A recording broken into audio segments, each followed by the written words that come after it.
The morning Jack left for Mexico, the sun was a pale disk in a sky too blue for my mood. Lily, our 4-year-old whirlwind of curiosity, was still asleep, her small hand clutching the edge of the blanket. Jack was bustling around the bedroom, his suitcase gaping open as he checked his list twice, thrice. "Do you really need to take the big suitcase?" I asked, the edge in my voice sharper than I intended. Jack looked up, his eyes a soft apology. "I know it seems like a lot, but Mom wants to bring back gifts for everyone. It's been ages since the whole family got together like this." I nodded, trying to keep the hurt from showing. "I just wish," my voice trailed off. He crossed the room and wrapped me in a hug. "I wish you and Lily could come too.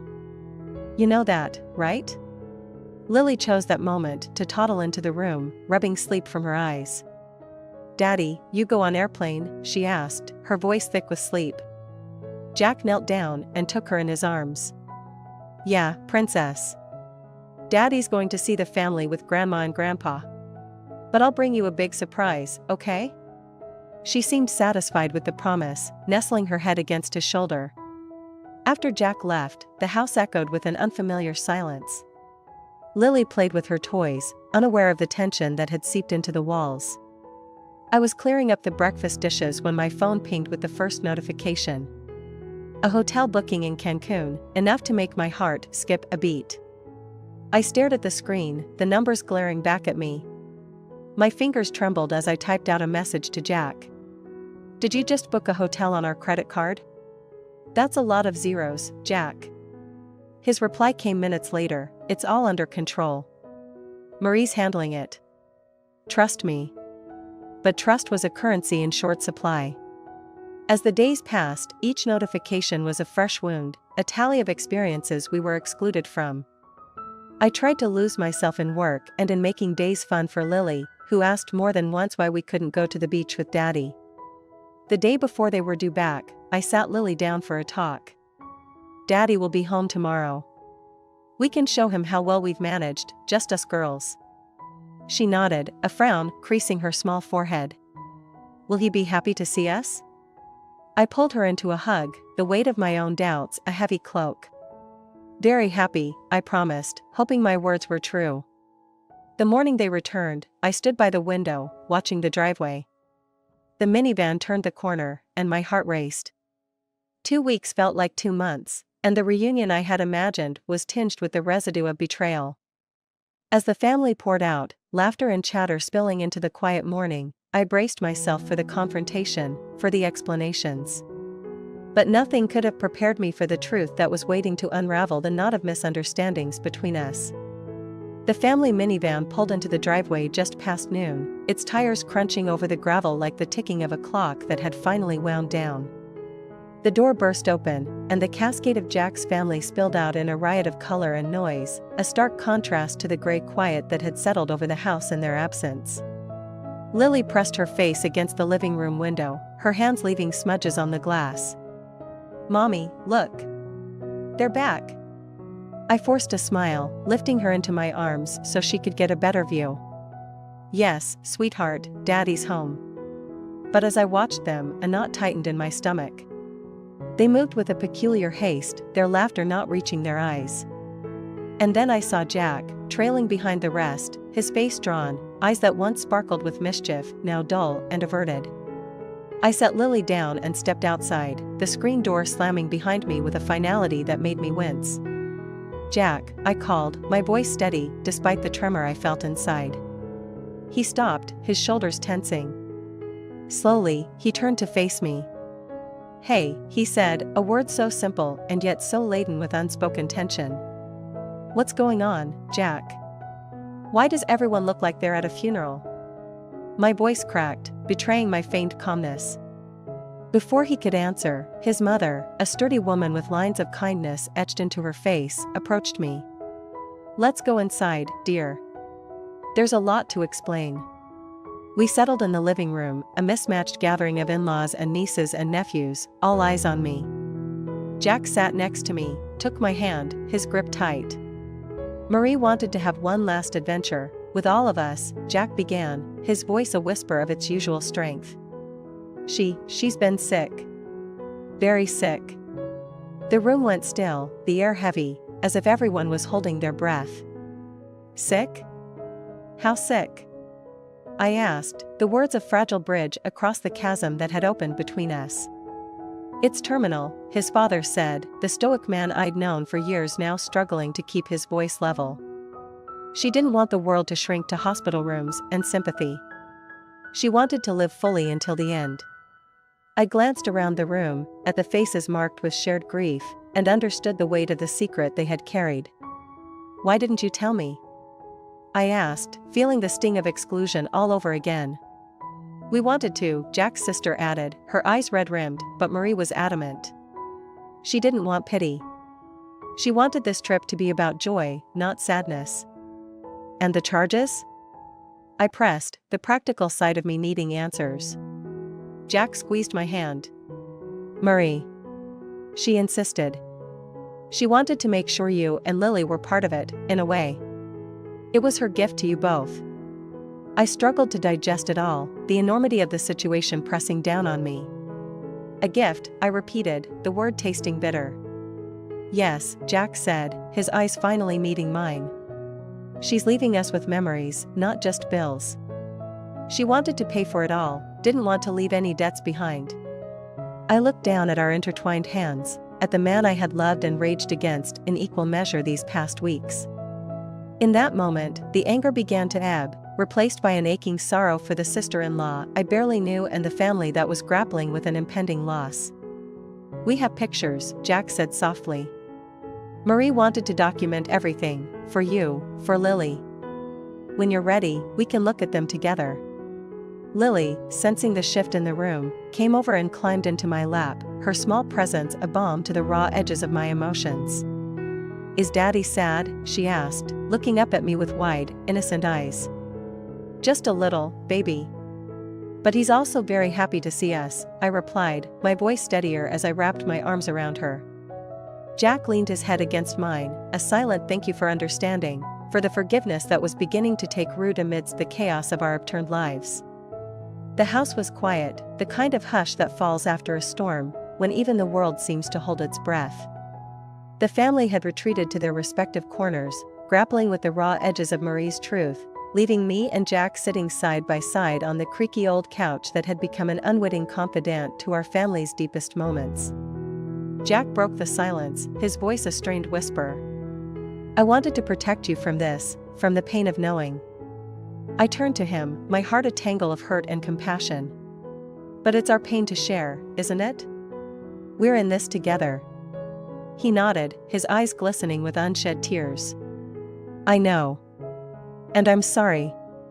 I thought I was doing the right thing. The air between us was thick with things unsaid, a decade of shared history that had never been so tested. We need to talk about what this means for us, for Lily, I said, the pragmatic side of me surfacing despite the emotion. We need a plan. Jack reached for a photo album that lay on the coffee table, its pages filled with snapshots of the trip. First, we remember her as she wanted to be remembered, he said, flipping it open. The first photo was of Marie, her head thrown back in laughter, the backdrop a tapestry of wildflowers and blue skies. She looks so alive, I murmured. That's exactly how she wanted to go out, Jack said, tracing the outline of her face with his finger. Alive. The room was silent again, save for the soft crinkling of the album pages as we turned them. Each photo told a story of defiance, of a life being lived to the fullest even as it slipped away. As we neared the end of the album, Jack pulled out an envelope tucked in the back cover. She left this for us, he said, handing it to me. I opened the envelope with trembling fingers, pulling out a letter written in Marie's bold, looping script. Dear family, I read aloud, my voice steady, if you're reading this, it means I'm on my final adventure, one I have to take alone. Jack's hand found mine, his grip grounding me as I continued. I've lived a beautiful life, filled with love and laughter, and I don't want you to mourn for what's lost. Instead, celebrate what we had, and look after each other. That's my final wish. The letter went on, each word a testament to her spirit, to her unyielding desire to leave on her own terms. When I finished, I folded it carefully and placed it back in the envelope, We will honor her wish, I said, more to myself than to Jack. We will, Jack agreed. And we'll start by living fully, just like she did. For her, for us, for Lily. The conversation that followed was long overdue. We talked about how to explain Marie's condition to Lily, about the support we'd need to navigate the coming months, about how we could honor Marie's memory in our daily lives. And through it all, the revelation that had seemed so daunting at first began to weave itself into the fabric of our family story, not as a tear, but as a patchwork piece that, though different, still held a place of its own. As night fell, and Lily's soft breathing signaled her journey to dreams, Jack and I sat in the dim light, a sense of unity slowly knitting back together the frayed ends of our bond. We'll get through this, Jack said, his voice a promise in the darkness. We will, I affirmed, together. And as we turned off the lights and headed to bed, the weight of the revelation was still there, but it felt a little lighter, shared between us, a burden we would carry together, as a family. Days after the revelation, life had settled into a strange new rhythm. There was an undercurrent of sadness in the house, but also a kind of shared strength that hadn't been there before. It was during these days that I began to notice the secret smile that would occasionally cross Jack's face. It was a private, wistful curve of his lips that spoke of memories only he was privy to. One evening, as we sat on the porch watching the sun paint the sky with the colors of Marie's vibrant life, I finally asked, Jack, what's behind the smile I keep seeing? He looked at me, the twilight casting shadows across his face. It's Marie, he admitted. She made me promise to keep some things just between us. Little jokes, stories, her way of making sure part of her stayed with me alone. I felt a pang of jealousy, but it was quickly softened by understanding. Can you share one with me? Just one, I pleaded softly. He pondered for a moment, then nodded. Okay, one story. Did you know, on the trip, she convinced everyone to call me Capitan because I was so terrible at reading the map? She said I was leading the expedition to nowhere. I laughed, the sound mingling with the crickets' evening chorus. That sounds like her, I said, picturing the scene in my mind. Thank you for sharing that with me. Jack's hand found mine, and we sat in silence for a while, lost in our thoughts. The days that followed were a mixture of light and shadow. In the mornings, I'd often catch Jack looking at old photos or staring into the distance, his mind clearly miles away. But he was present, too, playing with Lily, helping around the house, talking about Marie in ways that made her feel close again. One afternoon, while Lily napped, I found Jack in the garage, rummaging through a box labeled Mexico. What are you looking for? I asked, leaning against the doorframe. He didn't look up. Marie gave me something, a sort of, well, it's silly, but it meant a lot. Curiosity piqued, I watched as he pulled out a small, hand-painted maraca. She gave this to me the first night. Told me whenever I miss her, I should give it a shake and she'd be right there, causing a ruckus with me. It was so like Marie to find humor in the face of her reality. I walked over and took the maraca, giving it a gentle shake. The sound was cheerful, a stark contrast to the quiet that had settled over us. You know, she left us all something, Jack said, his voice thick with emotion. She left us the gift of remembering her joy, her rebellion against sorrow. I handed the maraca back to him. And we'll keep her memory alive every day, I promised.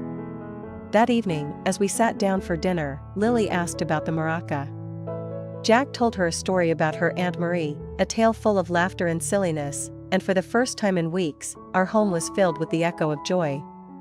After Lily's bedtime, Jack and I lingered at the table, the maraca sitting between us. Marie was right, you know, Jack said, picking it up and shaking it lightly. She's still here, in the laughter, in the stories, in this. I reached out and stilled his hand, holding it and the maraca in mine. And she's here, I said, placing my other hand over his heart. Always. Jack's eyes met mine, and there it was again, the secret smile.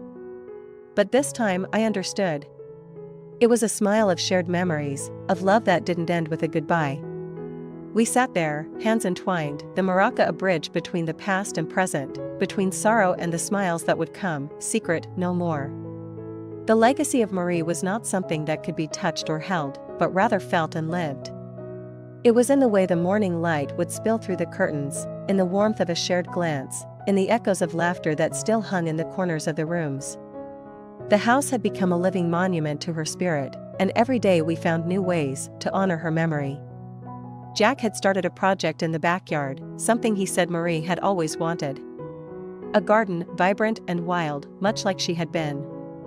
We spent hours there, our hands in the dirt, planting and nurturing life, as if in doing so, we were somehow keeping a piece of her alive. "I want to plant sunflowers," Lily declared one afternoon as we stood surveying the garden. "Aunt Marie loved them." Jack knelt beside her, a tender smile touching his lips. "Then sunflowers we shall plant, my little gardener." A whole row of them, standing tall and bright, just like her. Lily clapped her hands with delight, and I watched them, feeling a swell of love for this family that had been through so much. As the days turned into weeks, the garden began to flourish, each plant a testament to the life we were determined to celebrate. The sunflowers grew tallest, their golden heads swaying in the breeze, as if nodding along to the laughter that now came more easily. One evening, as we sat on the porch, our hands stained with earth and the scent of flowers in the air, Jack spoke of Marie's legacy. "Do you think she'd be proud of what we're doing?" he asked, his eyes searching mine for affirmation. I reached out, taking his hand in mine. "I know she would. We're not just growing a garden, Jack. We're growing hope, and that was what Marie was all about." Jack's gaze turned towards the garden, watching as the last rays of the sun danced over the petals and leaves. "She wanted to make a difference, leave a mark. I think this garden, it's a start." "It's more than a start," I countered gently. "It's a continuation. Her passion, her vitality, it's all around us. We're living her legacy, not just remembering it." Jack nodded slowly, his eyes glistening with unshed tears. "I just wish she could see it." "She can," I said firmly. "She sees it through us, through Lily, through every person whose life she touched. And this," I gestured to the garden, "this is just one way we keep her with us." We sat in silence then, watching as the twilight crept over the garden, turning it into a silhouette of dreams and memories. It was in that peaceful moment that I knew Marie's legacy was not just about what we created in her name, but how we lived because of her influence. "You're right," Jack said finally, his voice barely above a whisper.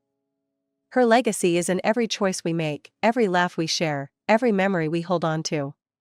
And in this garden, it's like she's still here, growing alongside us." I squeezed his hand, my heart full. "Always," I agreed. "Her spirit is the lifeblood of this place."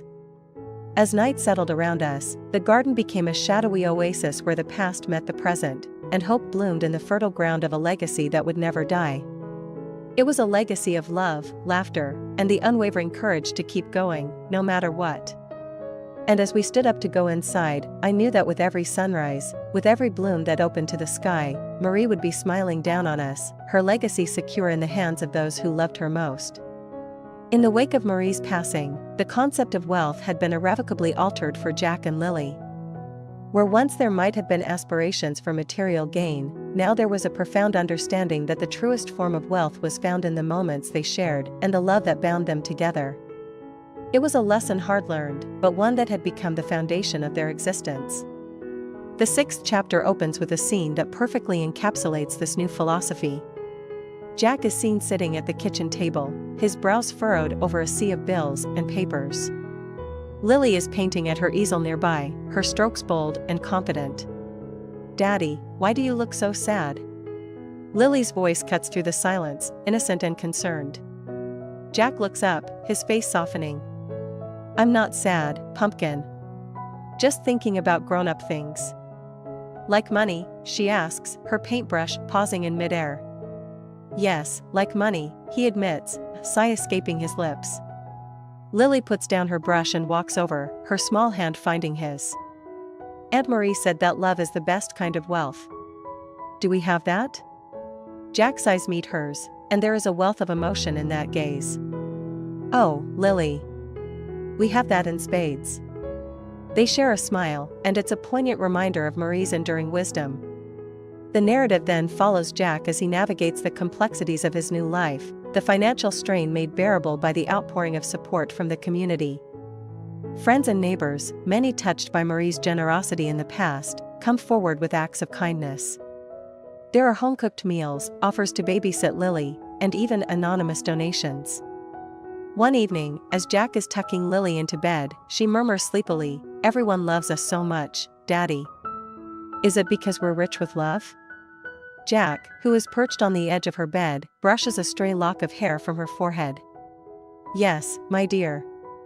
Love has a way of multiplying. The more you give, the more you have.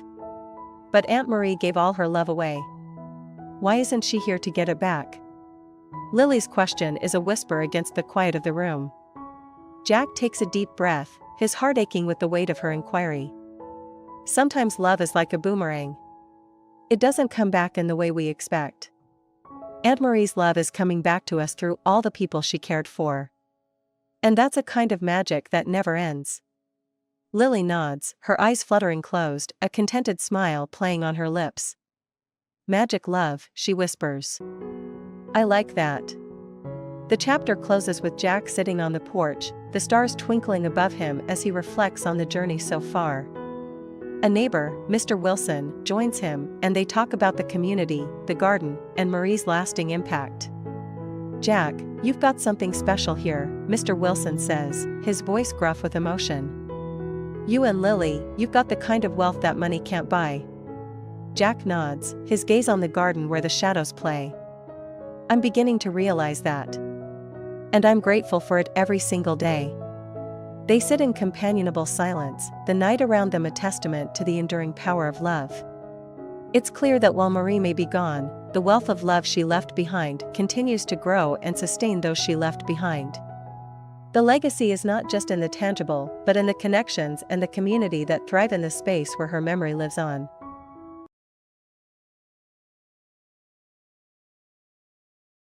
The scent of salt and the soft murmur of waves had always been the backdrop of my life in the coastal town. My cottage, a charming structure of stone and wood, was the embodiment of my grandmother's love for the sea and her spirit for independence. Here, I poured my heart into marine research, and it was here that Ethan, with his tousled hair and laughter that echoed the playful dolphins, asked me to be his partner in life's great dance. Ethan's words, "Will you marry me, Julia, and share this dance forever," still echoed in my heart as the most harmonious melody I'd ever heard. Our wedding was a misty morning affair, the sea's mist kissing our cheeks as we exchanged vows. Life seemed to be in perpetual bloom, much like the roses that climbed the walls of our cottage. But as the years drifted by, the tides of change began to stir. Ethan's once passionate embrace grew distracted, his mind often lost in the worlds he spun in his books. My silent companion, the sea, witnessed the subtle shifts, the soft withdrawal of his hand from mine as the seasons cycled.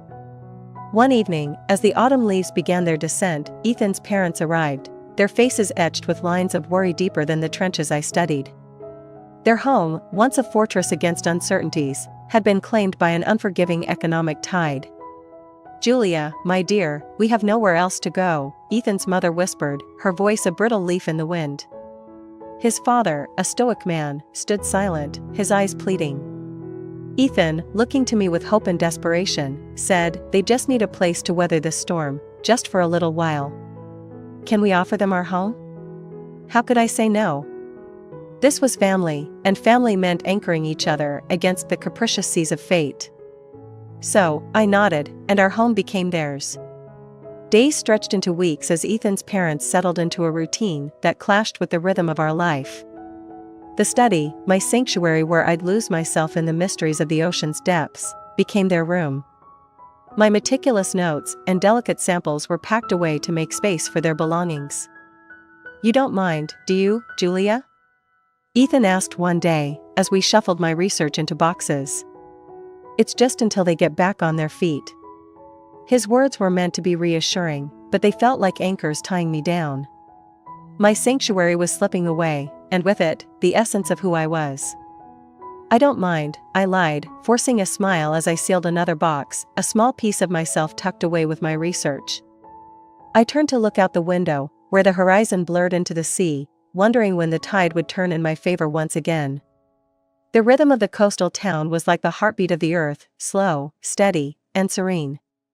That serenity was the soul of my cottage, which stood as a silent sentinel by the sea, guarding the secrets of the deep I sought to unravel. My life with Ethan, interwoven with the tranquil passage of days, was a soothing sonnet until the day the uninvited storm swept into our lives. It was a gusty autumn evening, the kind that whispered of coming change. The sunset was ablaze with fierce oranges and reds, a fiery omen to the turmoil that was about to unfold. Ethan's parents arrived on our doorstep, their faces shadowed not just by the failing light but by the gloom of their plight. "Julia, we've hit a rough patch," Ethan's father said, his voice as rough as the storm-worn cliffs. His hands, once strong and steady, trembled like fragile leaves. "We need a haven, just for a short spell," his mother added, her eyes brimming with the storm of her sorrow. "Could we impose upon your good graces?" I felt Ethan's eyes on me, wide and imploring. The gravity of the situation was as heavy as the anchor on my favorite necklace, the one he had given me on our first anniversary. "Of course," I replied, the words hollow as they bounced off the walls of my sanctuary. "Your family. Our home is your shelter." The gratitude in their eyes was immediate and intense, like the sudden calm after a storm. But the calm was deceptive, for their arrival was not the eye of the storm, but the harbinger of chaos. As night fell and the cottage braced for the intrusion, I found myself in the garden, seeking counsel from the ancient roses. The thorns, sharp and protective, seemed to echo my thoughts. "Julia, you're not having second thoughts, are you?" Ethan's voice broke through my reverie as he joined me under the starlit sky. I turned to him, searching his face for the man who had once understood my every silent thought. "I'm worried, Ethan. Our life is not built for such disruptions." He took my hands in his, the warmth familiar yet distant. "Their family, love. We must weather this storm together. It's just for a little while, I promise." His reassurance was meant to be a lighthouse in the fog, but I could only see the encroaching darkness. The storm had arrived, uninvited, and I could not foresee its passing. Back inside, as we made room for the newcomers, the cottage seemed to shrink, its walls closing in on me. My study, once my temple of discovery, was stripped of its identity, each artifact of my research a reminder of the life I was now packing away. The storm had breached the walls of my sanctuary, and as I watched Ethan's parents nestle into the heart of my home, a sense of foreboding settled over me. The cottage, Ethan, and I were now at the mercy of an uninvited storm, and I could not help but wonder if we would ever find our way back to the serenity we once knew. As the days unfolded into a tapestry of awkward cohabitation, my cottage, the keeper of my solitude and scholarly pursuits, began to transform. The familiar scent of salt and old books mingled with unfamiliar aromas of Ethan's parents' cooking and the heavy cologne his father wore. Our once spacious living room, adorned with seashells and driftwood sculptures, now hosted his mother's porcelain figurines and gaudy tapestries that clashed with the soft, natural palette of the seaside. One morning, while attempting to prepare breakfast in the now cramped kitchen, I accidentally knocked over a newly placed spice rack, a gift from Ethan's aunt. The clattering sound as it hit the floor echoed my inner turmoil. "Oh, Julia, do be careful," Ethan's mother chided from the kitchen table, her voice sharp as the shards of glass at my feet. "These are family heirlooms, not some sea pebbles you can just sweep away." I bit back a retort, crouching to clean the mess, feeling the sting of her words more than the prick of the glass. "I'm sorry, Marianne." "It was an accident," I said, keeping my voice as calm as the eye of a storm. Ethan, entering the kitchen with a furrowed brow, surveyed the scene. "Julia, what happened? Are you okay?" I looked up at him, the frustration clear in my eyes. "I'm fine, Ethan. Just a bit crowded in here, that's all." He knelt beside me, helping to gather the spices. "I know it's been hard. They're trying to find their footing. We just need to give them a little more time." I wanted to scream, to tell him that with every passing day, I felt more like a castaway on my own shore, but I swallowed the growing lump in my throat. "Yes, time," I murmured, unsure whether I was referring to the time they needed or the time I had already lost. Weeks morphed into months, and the once inviting spaces of my cottage became foreign ground. My study, a sanctuary where I had spent countless hours engrossed in marine research, was now Ethan's parents' bedroom, the bed where they slept a mere arm's length from my cherished desk. One evening, as I tried to work on my latest paper amidst the cacophony of the television from the next room, Ethan's father leaned into the doorway of the study. "Julia, would you mind turning down that lamp? We're trying to watch our show." The request was simple, but it stripped away the last semblance of my domain. I looked up at him, the lamp's glow casting shadows on my work, the work that was the essence of my being. "Of course, David," I said, voice barely above a whisper, as I reached for the switch, darkness descending upon my world. That night, as I lay in bed, the sound of the ocean's waves crashing against the shore was a cruel reminder of the shore of my life that was vanishing before my eyes. The tide was going out, taking pieces of me with it, and I lay there, feeling as helpless as a beached starfish, longing for the sea to carry me back to where I belonged. The relentless march of time brought neither solace nor departure for Ethan's parents. Instead, my cottage became more entrenched in their presence, every corner echoing their occupancy. Ethan, once attuned to the subtle shifts of my moods, now navigated around his parents with a strained politeness that hung heavy in the air. It was on a particularly overcast day, with the sky mirroring the tumultuous sea within me, that Ethan approached with a hesitation that belied the gravity of his words. The kitchen, once my laboratory of culinary experiments, now bore the marks of his mother's reign. "Julia, can we talk?" Ethan's voice held a tremor that I hadn't heard before. I paused, my hands wet from the dishes I was washing, sensing the foreboding ripple of an incoming tide. "Of course, what is it?" He took a deep breath, his gaze fixed on the floor as if searching for words among the tiles. "My parents, they need more time to sort things out. The market is tough, and well." "And?" I prodded, a knot forming in my stomach. Ethan met my eyes, and there it was, the rogue wave in his pleading look. "They'd asked if you could stay with your sister for a while. Just until they find a new place." The suggestion struck with the force of a tidal wave, leaving me floundering in disbelief. My voice was steady, though, as I replied, "You want me to leave my own home, Ethan?" He reached out, but I stepped back, the soapy water dripping from my fingertips a physical reminder of the mess this situation had become. "It's not what I want, but what they need, Julia. It's temporary, just for a little while." The words "temporary" and "a little while" had become as meaningless as a broken buoy adrift at sea. "Temporary seems to be a relative term these days," I retorted, the sting of betrayal lacing my words. Ethan ran his fingers through his hair, a gesture of frustration I knew all too well. "I know this is hard to ask, but they're my parents. We need to help them." "And what about me, Ethan? Where do I fit into this equation of familial duty?" My voice was rising now, the storm within me breaking free. He looked pained, his shoulders slumping as if the weight of the situation was too much to bear. "You are my wife, Julia. You're part of this family. I thought you understood the meaning of sacrifice." The word sacrifice echoed mockingly around the room. I realized then that my silence had been my acquiescence all along, my compliance mistaken for approval. "I understand sacrifice, Ethan, but I never agreed to be the one always making it," I said, my resolve hardening like the coastal cliffs. In that moment, I understood that a rogue wave had not only hit but had been building all along, and now, it threatened to wash away everything I held dear. The foundation of our marriage was being eroded by the very family it was supposed to shelter.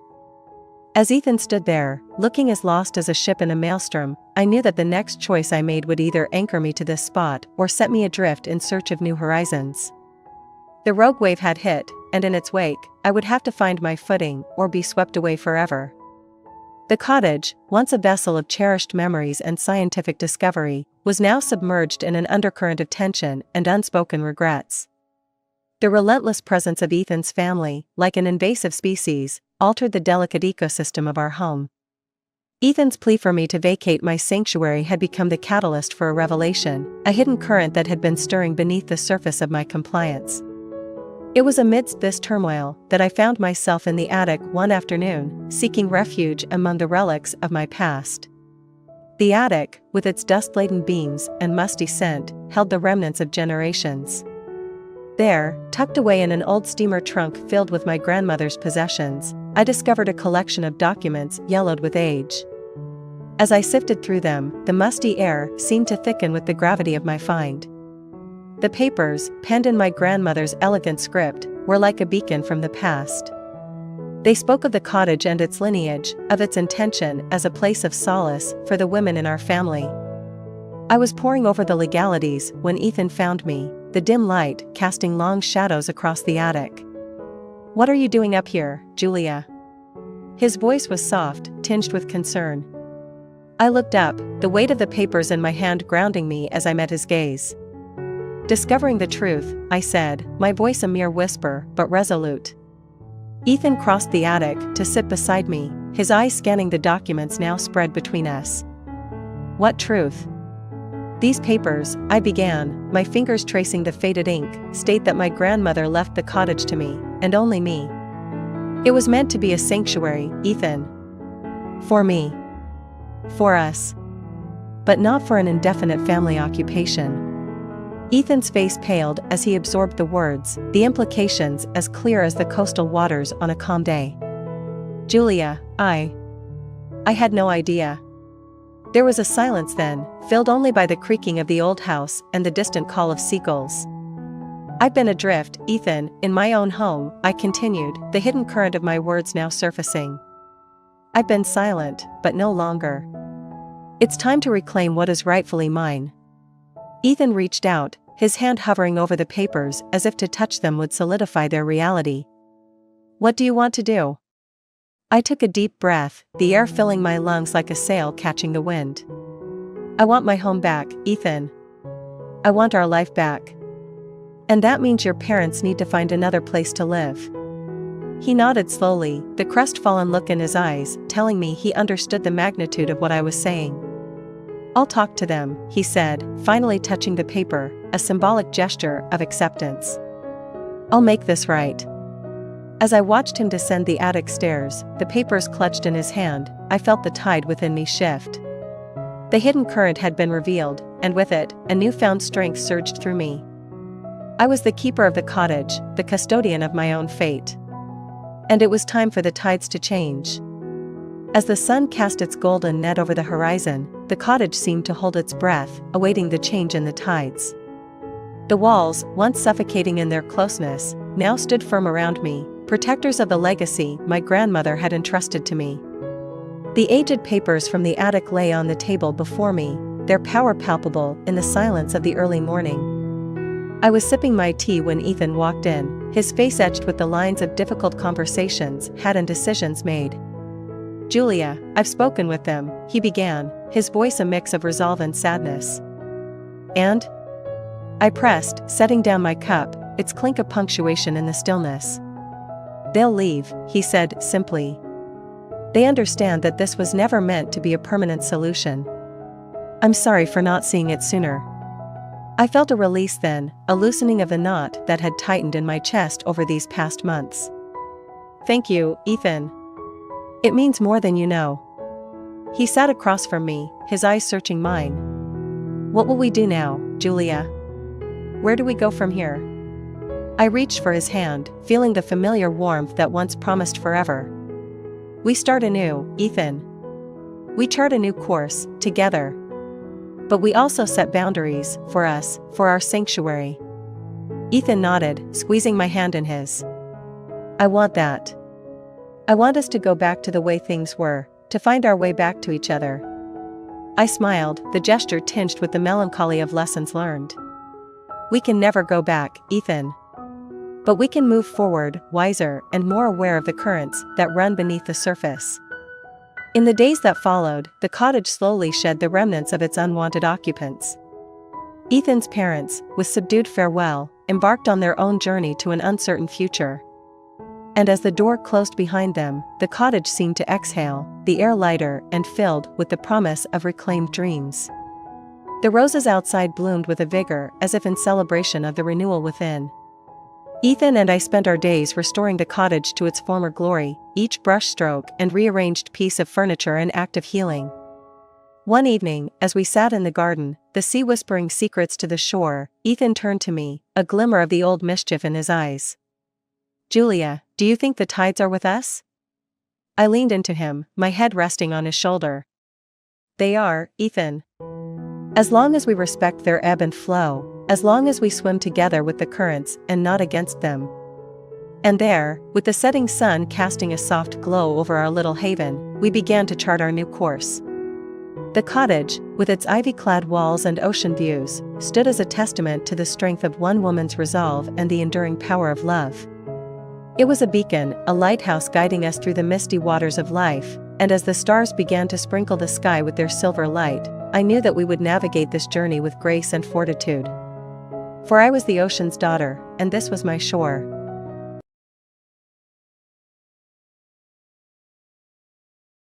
The drive to the Hawthorne estate felt longer than usual, with the towering gates appearing to loom over us as if to say, "You don't belong."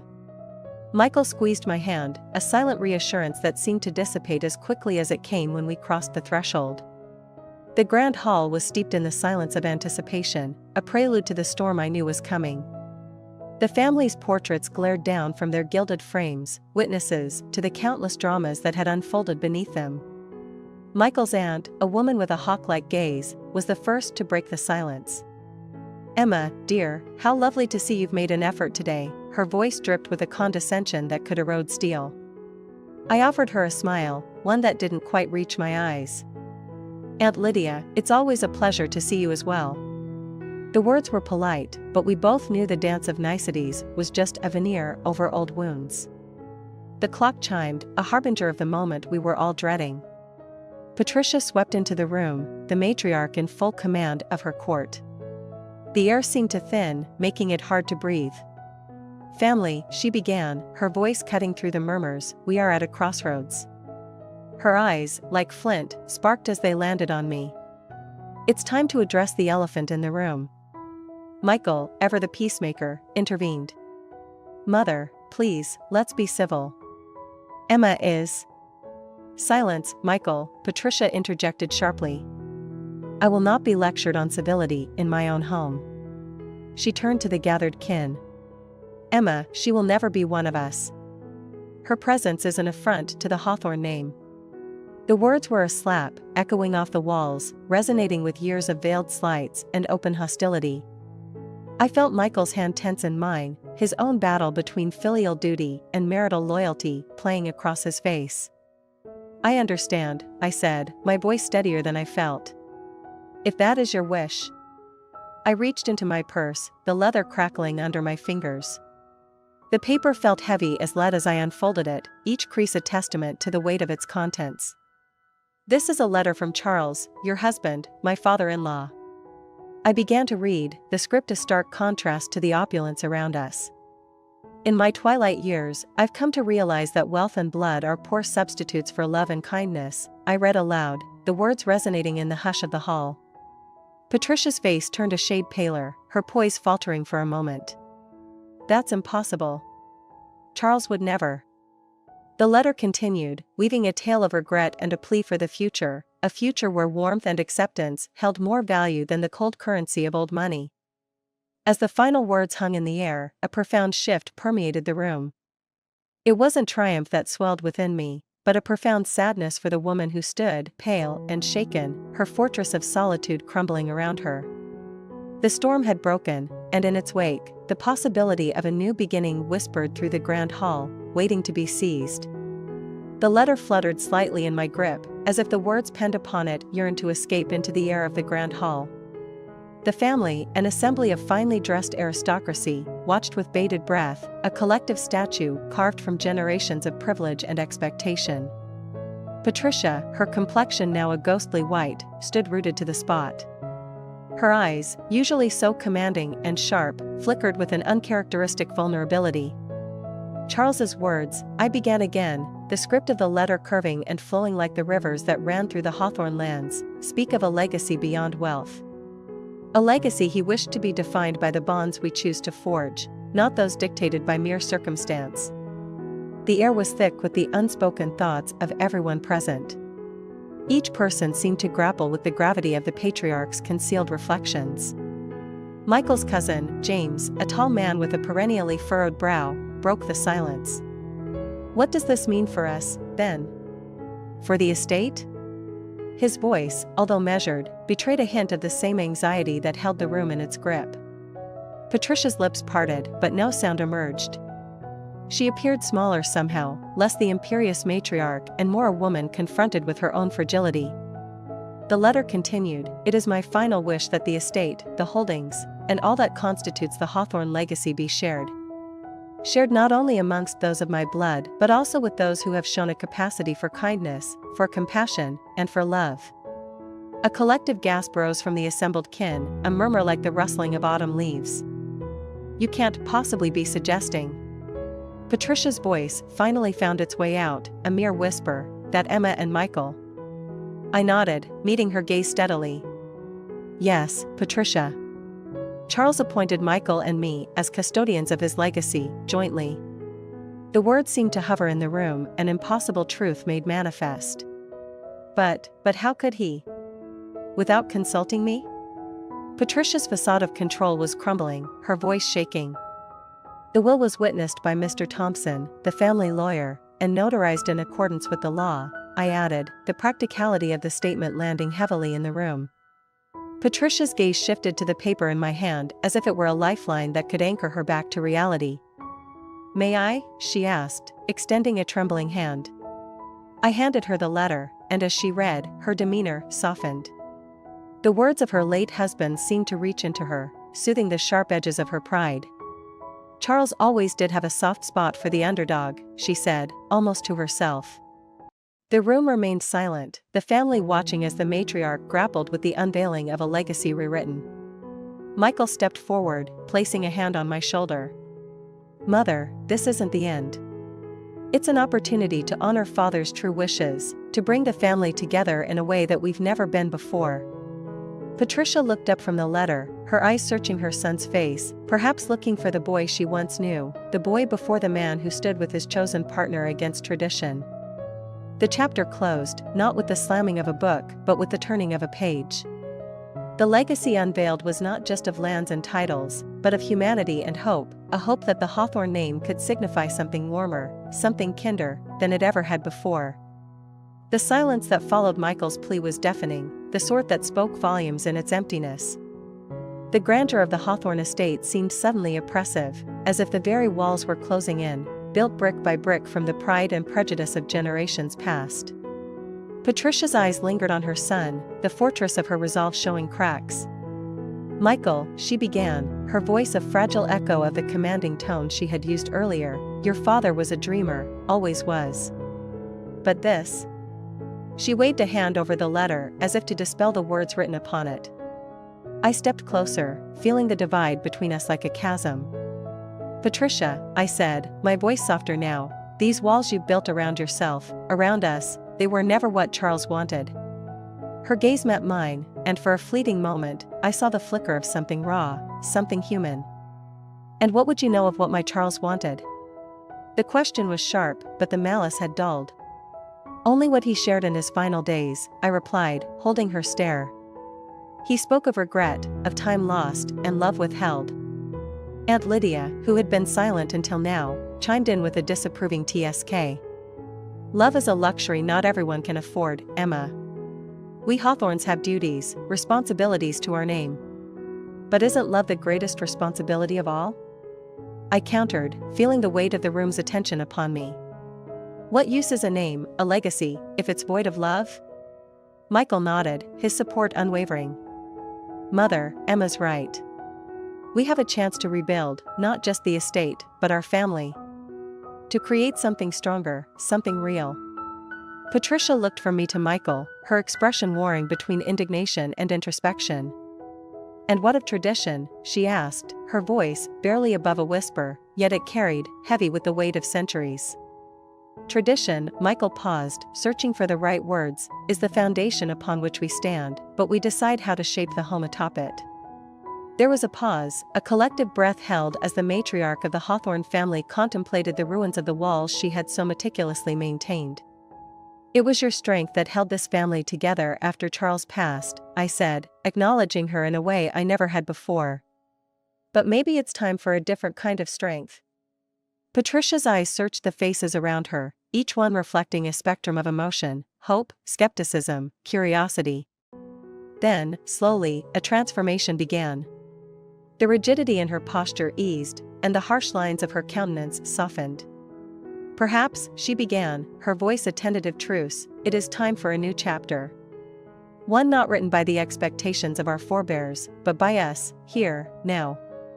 A murmur of agreement rippled through the relatives, like a breeze through leaves, signifying the beginning of change.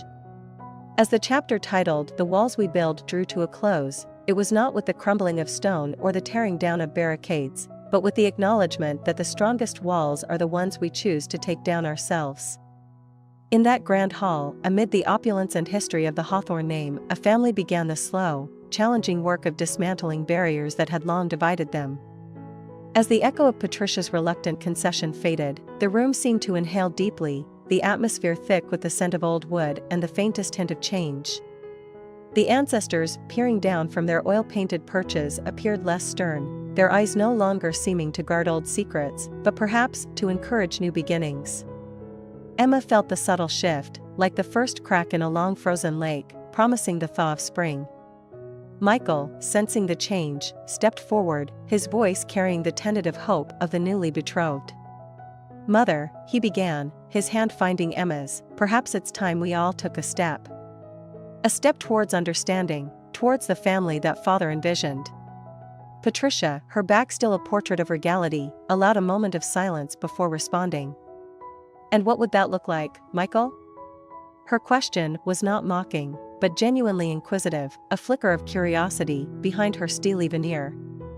"It would look like us, all of us, finding common ground," Michael said, his gaze sweeping across the room, meeting the eyes of aunts, uncles, cousins who had been mere silhouettes in his life. Emma's voice joined the chorus, steady and clear. "It would look like conversations, not confrontations. Like gatherings where every voice is heard, not just the loudest." From the corner, a voice piped up, "Uncle Harold, always the skeptic. Words are well and good, but how do we start? Old wounds don't heal by pretty speeches." Emma turned to face him, her resolve shining. "We start with truth, Uncle. We acknowledge the hurt, the pride, the misunderstandings. We accept that rebuilding takes time." Patricia, who had been a silent observer, now interjected, her tone reflective. I built walls so high, I've nearly forgotten the view from the ground. Your father saw the world from the heart, not the height." The room held its breath, as if the house itself waited for what would come next. Michael, with a diplomat's grace, approached his mother. "Then let's lower the drawbridge, Mother. Let's open the gates we've closed, not just to Emma, but to the possibilities of what we can be." The first crack had appeared, a sliver of light in the once impregnable fortress of Hawthorne pride. And as if on cue, the grandfather clock chimed, a sonorous bell that seemed to mark not the hour, but the moment. Patricia exhaled, a sound so laden with years of tension that it seemed to carry the dust of the past with it. "I will try," she conceded, her voice quivering with the magnitude of the admission. "For your father, for the family." And with those words, the first crack widened, allowing the light of change to spill forth, illuminating faces that had been long accustomed to the dim of tradition. The chapter titled "The First Crack" was not an end, but a beginning, a narrative unfolding with the promise that change, though wrought with uncertainty, was indeed possible. The once imposing grandeur of the Hawthorne estate seemed less daunting now, as if the very bricks and mortar had absorbed the family's cautious optimism. The morning after the revealing of the will, the manor was alive with a rare sound, the murmurs of a family not in discord, but in dialogue. In the sunlit conservatory, where ivy caressed the glass like tender fingers, Emma found Patricia alone, a sight so uncommon it gave her pause. The matriarch was examining a rose, its crimson bloom defiant in the midst of winter. "You know," Patricia started, her voice softer, without losing its familiar timbre, "Charles loved these roses. said they reminded him of life, beautiful, yet thorny. Emma approached, her footsteps echoing lightly on the tile. "It's a good reminder," she replied. "Beauty often comes with its share of thorns." Patricia glanced up, offering a smile that didn't quite reach her eyes, but was genuine nonetheless. "You have thorns too, Emma. You've needed them, I suppose." "I've had to," Emma confessed, allowing a vulnerability she had never shown to Patricia. "Especially within these walls." Patricia turned away from the roses, facing Emma fully. "I've been thinking about foundations," she mused, "about what we lay at the base of everything we build. I built on expectations, on rigid tradition. But Charles, he wanted to build on something more enduring." "Love," Emma said simply, and Patricia nodded. "Yes, love. And respect," she added. "I may not understand all of Charles's wishes yet, but I do know that without respect, our foundation will crumble, regardless of our good intentions."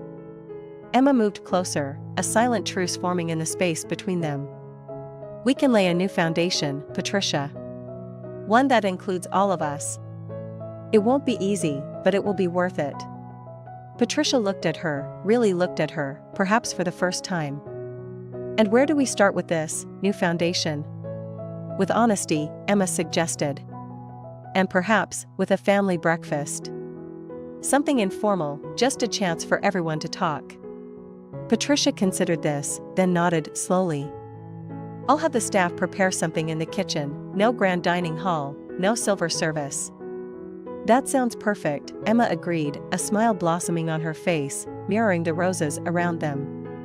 As they left the conservatory together, the sound of their shared laughter mingled with the fragrance of the blooms, a testament to the new foundation being laid, one conversation, one shared moment at a time.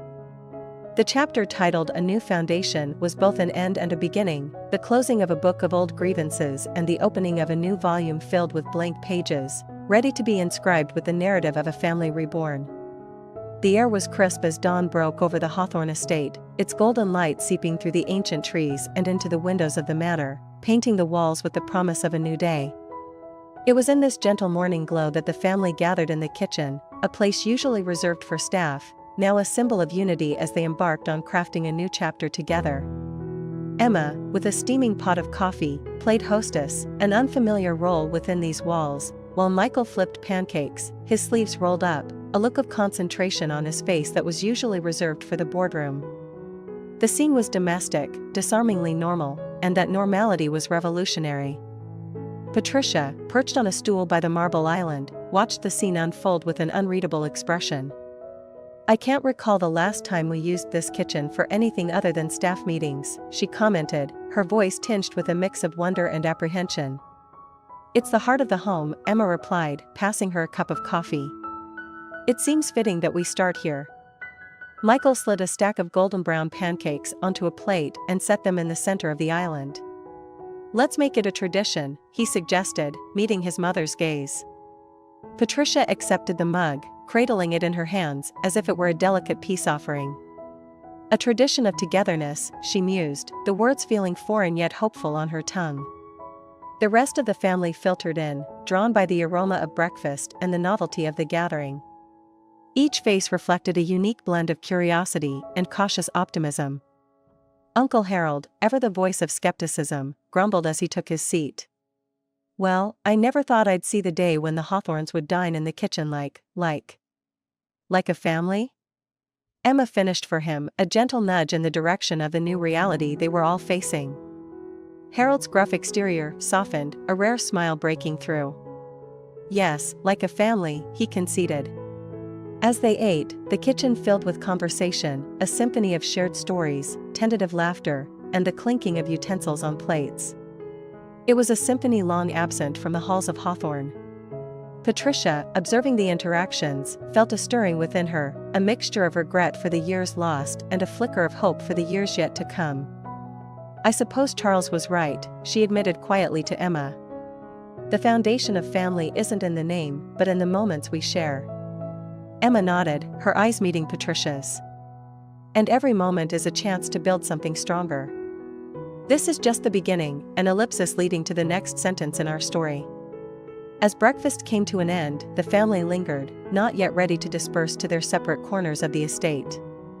The walls that had once seemed to confine them now felt like a protective embrace, sheltering the delicate shoots of reconciliation. The chapter titled Ellipsis was not an ending, but a continuation.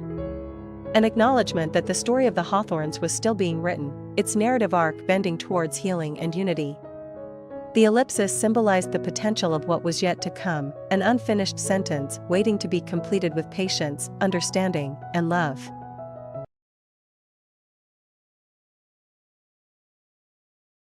Clara nestled deeper into the plush cushions of her favorite armchair, a delicate china cup cradled between her hands.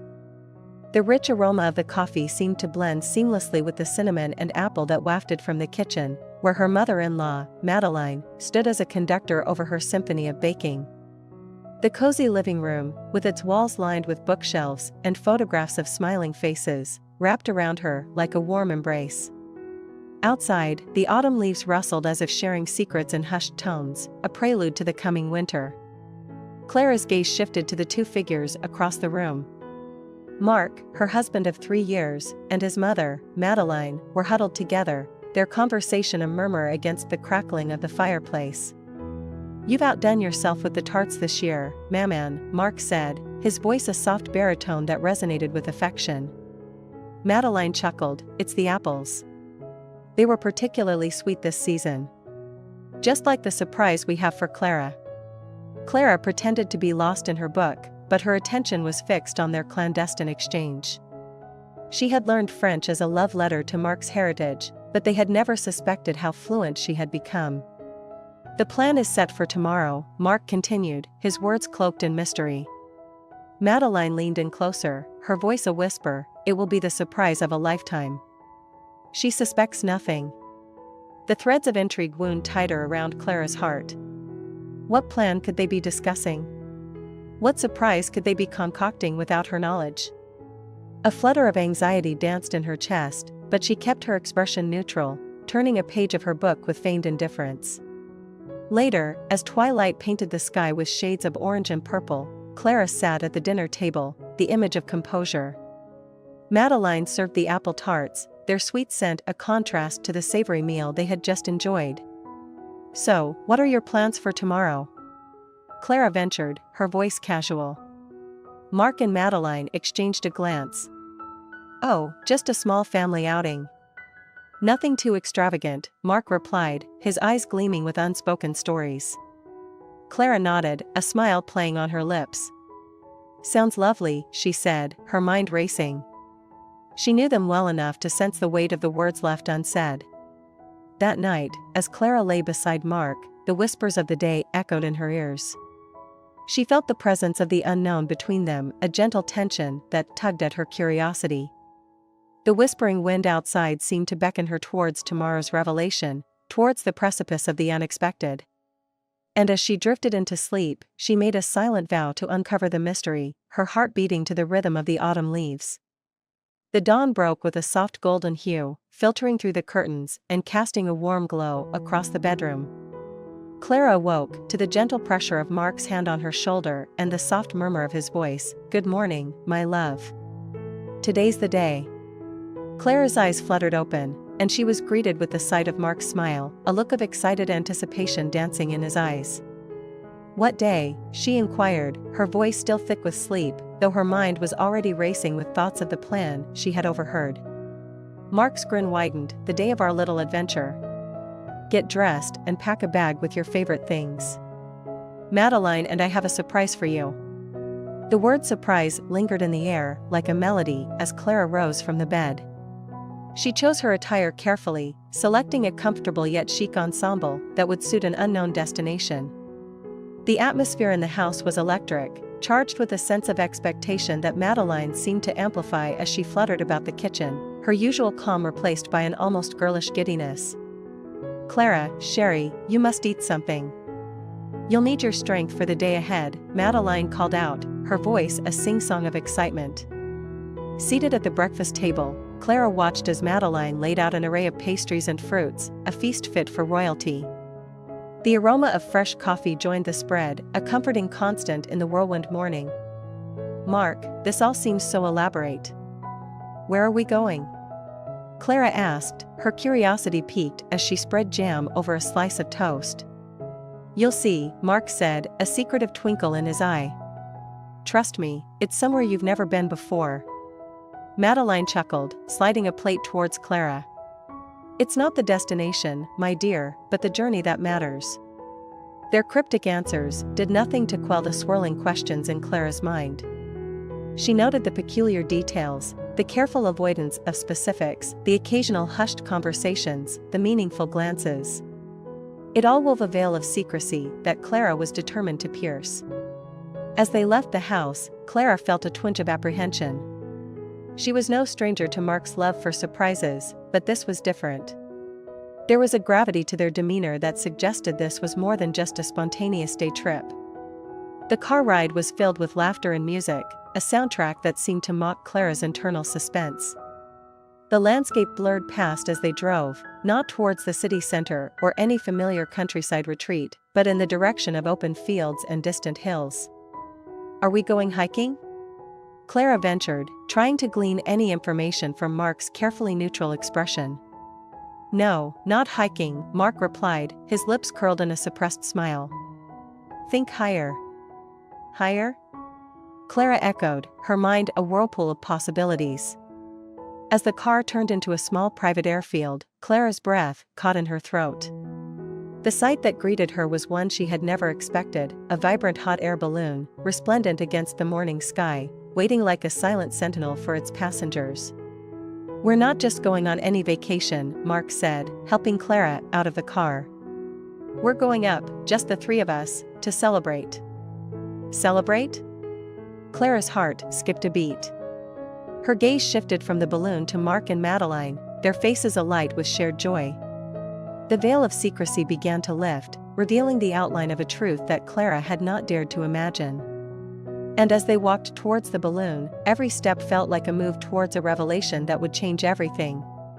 The balloon's woven basket creaked as they settled inside, a snug fit that brought their bodies close together. Clara gripped the edge, her knuckles whitening, as the burner roared to life above them, and the ground began to fall away. Madeline's hand found hers, giving a reassuring squeeze. Look at us, Clara. Up, up, and away from it all. Madeline's voice was filled with a childlike wonder that made Clara's heart swell. Clara peered over the edge, watching as the airfield became a patchwork quilt beneath them. The world spread out like a canvas, brushed with the golds, reds, and browns of the autumn landscape. The higher they climbed, the more the earth seemed to unfurl below them, revealing its hidden beauty. As they ascended, Mark leaned close, his voice barely above a whisper against the hum of the burner. Do you remember our first date, Clara? We talked about traveling, about seeing the world from different perspectives. Clara nodded, her eyes locked on the horizon, where the sky melted into a soft blush. I remember, she said, you promised me adventures. And I always keep my promises, Mark replied, his eyes reflecting the sky. But this is more than just an adventure. It's a celebration. Of us, of our family. The words hung between them, and Clara felt a gentle nudge from Madeline. He's right, my dear. This is a journey to mark the beginning of something new, something wonderful. As the balloon soared higher, Clara's fear dissolved into the thinning air. The silence of the skies enveloped them, a tranquility that Clara had never experienced. She could hear the soft rustle of her clothing, the steady breaths of her companions, the distant call of a bird below. The world seemed to pause, holding its breath as if in reverence to their passage. Mark broke the silence, his voice full of emotion. Clara, we're not just floating aimlessly. We're here to share the news that our family is growing. We're going to have a baby. The revelation struck Clara like a sunrise, warm and overwhelming. Her eyes brimmed with tears as she turned to face Mark, the man who had shared with her the depths of his heart. You knew, she managed to ask, her voice a mere whisper in the vastness. Mark nodded, a soft smile playing on his lips. I had my suspicions. Your late-night cravings for pickles and ice cream were a giveaway. Laughter bubbled up from Clara's chest, a release of all the tension she had carried. And all the secrecy? It was Madeline's idea, Mark admitted, gesturing to his mother. She said it needed to be a surprise worthy of the news. Madeline winked. Every child should be welcomed with joy and love. And what better way than greeting the world from above it? The balloon drifted on, carried by the whims of the wind, a silent sentinel in the vast expanse of blue. The earth below was a reminder of the life that pulsed on, unaware of the small miracle taking place in the heavens. And as Clara gazed into the endless sky, she realized that this moment, this breathless point above the clouds, was a memory etched into the very soul of their budding family. Back on solid ground, the world seemed different to Clara. It was as if the very fabric of her reality had been altered, threaded with new colors of joy and anticipation. The balloon adventure had been a revelation, a glorious celebration in the heavens, but now the gentle rhythm of everyday life resumed its pace. Clara found herself in the kitchen with Madeline, the older woman's hands working deftly as she taught Clara the delicate art of French pastry. The sweet scent of baking dough filled the room, a reminder of the simple, yet profound pleasures of life. Madeline caught Clara's hand gently as she attempted to fold the pastry. Patience, Clara. It's like weaving threads into a tapestry. Each fold, each crease, tells a story, she instructed, her voice warm and encouraging. Clara smiled, her hands following Madeline's with more care. I never knew how much work went into these tarts. It's all about the unseen efforts, my dear.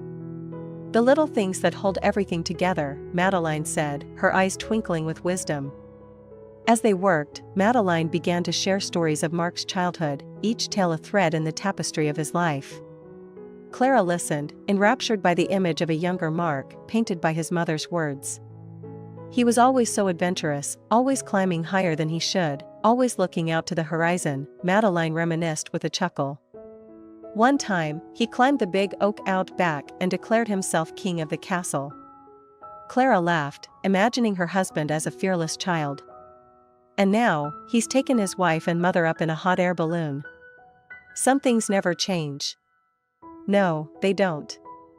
And now, he's preparing for his greatest adventure yet, fatherhood, Madeline said, her voice soft with emotion. The room was filled with more than the aroma of baking. It was filled with love, a deep, unspoken connection between the three of them, interwoven like the layers of the pastry they were preparing. Later, as they sat down to enjoy the fruits of their labor, Mark joined them, his face lighting up at the sight of the golden brown tarts. It smells like heaven in here. You two have outdone yourselves. He took a bite, and his expression was one of pure bliss. Perfect, he declared, and Clara knew he wasn't just talking about the tarts. That evening, as the sun set, casting long shadows across the yard, Clara and Mark took a walk, their hands entwined. You know, your mother is an incredible woman, Clara said, squeezing Mark's hand. Mark nodded, his face reflecting the orange glow of the sunset. She's the thread that's held me together all these years. And now, she's weaving you and our future child into the fabric of our family. Clara leaned her head against Mark's shoulder, feeling the baby move inside her. It was a subtle flutter, like the touch of a butterfly, but it was enough to remind her of the unseen threads, the bonds of family and love, that would soon tie them even closer together. The journey in the hot air balloon had been a symbolic ascent, but the true journey was right here, in the quiet moments and the shared experiences that would define their lives together. In the weeks following their celestial journey, Clara felt a shift within the walls of their home. The air seemed to carry a tender vibrancy, each room echoing with the laughter and shared whispers of family. With Madeline staying with them for a while, the house hummed with a harmonious blend of English and French, the languages weaving around each other like an intimate dance. Clara found herself spending afternoons with Madeline, learning more than just the secrets of perfect pastries. They shared stories, knitting together a bond that was as much about friendship as it was about family. One afternoon, as they sat with cups of tea, Madeline spoke in soft, lilting French. You know, Clara, language is more than words. It's the silence between the words, the look in the eyes, the hand that reaches out. That's the language of love. Clara nodded, her grasp of the language deepening with every shared moment. Je comprends, she replied, a smile touching her lips. I understand. It's the little things, isn't it? Exactly, Madeline affirmed. Like Mark, when he was a boy, he didn't need to say a word. I could see his love in his actions, his excitement in his little jumps, his sadness in the droop of his shoulders. Mark, entering the kitchen at that moment, caught the tail end of their conversation. Are we talking about the mysterious ways I express my love? He teased, wrapping his arms around Clara from behind. Madeline laughed, a warm, rich sound that filled the room. We are discussing the universal language, the one you're quite fluent in, my son. The room resonated with a feeling of unity, a testament to the love that transcended the barriers of different mother tongues. Clara, Mark, and Madeline were creating a shared language, one that was uniquely their own, rich with the nuances of their individual expressions and the collective experiences that brought them together. As Clara's pregnancy progressed, so did her connection with Madeline. They would often sit, hands folded over her growing belly, feeling the baby's movements. No words were needed in these moments, the shared smiles and tears of joy were enough. One evening, as they sat watching the sunset, Clara whispered, "I used to fear I would always be an outsider in this family because of the language, but I was wrong." Mark, his eyes soft, responded in gentle French, "Love has its own language, and you've been speaking it beautifully since the day we met." Madeline reached out, touching Clara's cheek with a tenderness that bridged any gap words could create. "And now, you are giving us a new voice, a new life to teach and to learn from." In the quiet of the evening, as the sky painted itself in hues of fading light, Clara realized that their love was a language that needed no translation. It was found in the shared glances, the laughter in the kitchen, the protective circle around her belly. It was a language composed of moments and memories, a dialogue of the heart that would continue to grow with the arrival of their child. The language of love was alive in their home, a melody that played in the background of their days, a harmony that promised to guide them through the challenges and joys to come.